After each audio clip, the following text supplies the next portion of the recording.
জানো তো, মেয়েরা 10টা সন্তান মানুষ করতে পারে। আল্লাহ তাদেরকে ততটাই ধৈর্য দিয়ে রাখছে। আর তোমরা পুরুষ একটা সন্তান মানুষ করতে যাই শরীরের ঘাম ছুটে যায়। তাইলে বোঝো আমরা মেয়েরা কতটা ধৈর্যশীল। So be careful. ও হে নারী, পুরুষ ততক্ষণই তোমার যতক্ষণ সে রাগ অভিমান করবে। যখনই সে চুপ করে যাবে, ভেবে নেবে তুমি তার মন থেকে উঠে গেছো। সমাজ থেকে আর কি শিখব? সামনাসামনি করে প্রশংসা, পিছনে করে নিন্দা। ভালো মানুষের কদর করে না মানুষ থাকতে জিন্দা।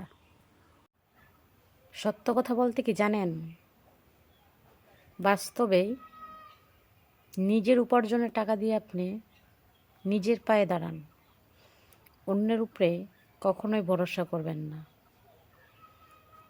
সবাই আপনাকে বলবে তোমার পাশে আছি, বাস্তবে আপনার পাশে কেউ থাকবে না। তো অবশ্যই নিজের প্রতিষ্ঠিতটা নিজেকেই হতে হবে। একজন মিথ্যাবাদী পুরুষ কখনোই কোনো সৎ নারীকে সামলাতে পারে না। কারণ কি জানেন? কারণ সেই পুরুষটা যে মিথ্যা কথা বলতেছে সেটা ওই সৎ নারীই জানে। তাহলে তার কথাটা কতটা অমূল্যহীন।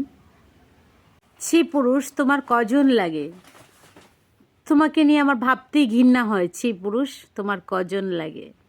তোমার মতো নিকৃষ্ট পুরুষের কাছে এইসবই আশা করা যায়।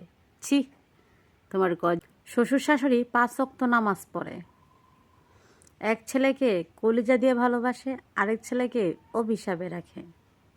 এরা নাকি আবার আল্লাহরে ভয় করে, আবার জান্নাতেরও আশা করে। গর্বে ধরছেন কেন মা?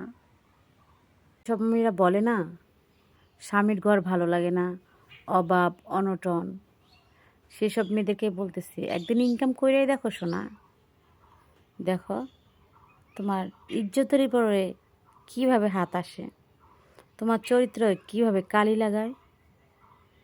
তাই ধৈর্য সহকারে স্বামীর সংসারটাই করো, সম্মানে সহ্যে থাকতে পারবা।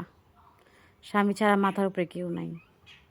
একবার মিলিয়ে নিও, যার স্বামী নাই তার কেউ নাই। ছি পুরুষ, তোমার কজন লাগে? তোমাকে নিয়ে আমার ভাবতেই ঘৃণা হয়। ছি পুরুষ, তোমার কজন লাগে? তোমার মতো নিকৃষ্ট পুরুষের কাছে এইসবই আশা করা যায়। ছি, তোমার